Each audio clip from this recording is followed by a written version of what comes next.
আমাদের সীমান্ত যেখানে শেষ, জিরো লাইন যেখানে শেষ, এর অপর পাশে কিন্তু পাহাড়ি এলাকা।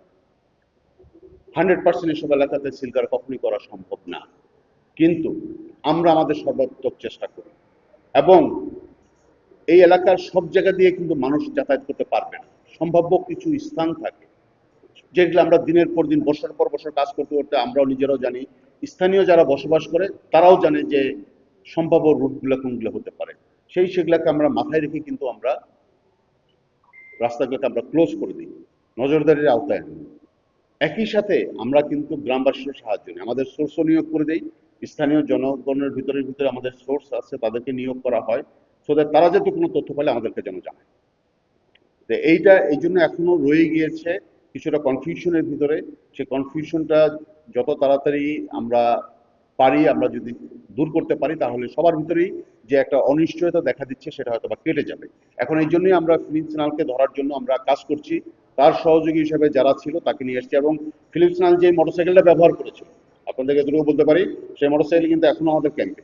আমরা ওই দিন রাতের বেলা যখন রেড করেছিলাম, তার বাড়িতে আমরা মোটরসাইকেলটা পেয়েছি। পুলিশ বলেছে আমাদেরকে যে এটাই সেই মোটরসাইকেল যেটাতে করে ইয়াকে নিয়ে যাওয়া হয়েছে, এই আক্রমণকারীকে নিয়ে যাওয়া হয়েছে বলে পুলিশ ধারণা করছে। সেই মোটরসাইকেলটাকে আমরা পেয়েছি ফিলিপের বাড়িতে। সেই মোটরসাইকেল কিন্তু এখন আমাদের ক্যাম্পেই আছে। এবং আমি তো বললাম যে নালিতে বাড়িতে যে অপারেশনটা হয়েছে, এই অপারেশন আমি লিড করেছি। আমি নিজে অপারেশনের স্থলে ছিলাম এবং আমি লিড করেছি। আমার সাথে পুলিশ এবং বিজিবি ছিল। পুলিশের টিমের ভিতরে ঢাকা থেকে আগত টিম ছিল, হালুয়াঘাট সার্কেল এসপির নেতৃত্বে একটা টিম ছিল, এবং নালিতাবাড়ির পুলিশের কিছু লোক ছিল। অ্যারাউন্ড 10 থেকে 12 জন পুলিশ সদস্য ছিল। আমরা তাদেরকে অ্যালার্ট করিনি, কিন্তু আমরা নিজেরাই অ্যালার্ট হয়েছি। এটার ক্ষেত্রে আমরা নিজেরা অ্যালার্ট হয়েছি যে যেহেতু এটা আমাদের দেশের একটা ইন্টারনাল একটা ঘটনা, তো আমাদেরকে সতর্ক থাকতে হবে। এইটাকে মাথায় রেখে বিজিবি সদর দপ্তর আমাদেরকে যখন সন্ধ্যার পরপরই জানিয়ে দিয়েছে, শুক্রবার সন্ধ্যার পরপরই আমরা যত দ্রুত সম্ভব রাত 8:30 থেকে 9টার ভিতরে কিন্তু আমরা অলরেডি অগমেন্ট করে ফেলেছি বর্ডার রোড এলাকাগুলোতে। যত যানবাহন চলাচল করছে সেই যানবাহনগুলোকে চেকিং করা, এবং একই সাথে সীমান্তর যে সম্ভাব্য রুটগুলো আছে অধিকাংশ রুটগুলোকে আমরা তখন ব্লক করে দিতে পেরেছি। এবং শুক্রবার থেকে শুরু করে শনিবার পর্যন্ত এটা একদম কন্টিনিউ চলে গিয়েছে রাত পর্যন্ত, এবং টিল নাও আমরা সেটা করছি। কারণ আমরা কোনো কিছুই আমরা কিন্তু সহজভাবে আসলে দেখছি না, যাতে আমাদেরকে ভুল পথে পরিচালিত করে আবার অন্য কোনো ঘটনা যাতে না ঘটে যায়, সেটাও আমরা যাতে না ঘটতে পারি সেটা লক্ষ্যে আমরা কাজ করে যাই। এই লোকাল সোর্সরা বারবার ফিলিপ চ্যানেলের দিকেই আমাদেরকে সন্দেহর ইয়াটা তুলে দিচ্ছে, যে তাকে জিজ্ঞাসা করলেই আপনারা সত্য কথাগুলো জানতে পারবেন। এই জন্য এটা আসছে 1 নম্বর, মানে এটা হচ্ছে আমাদের তথ্যে।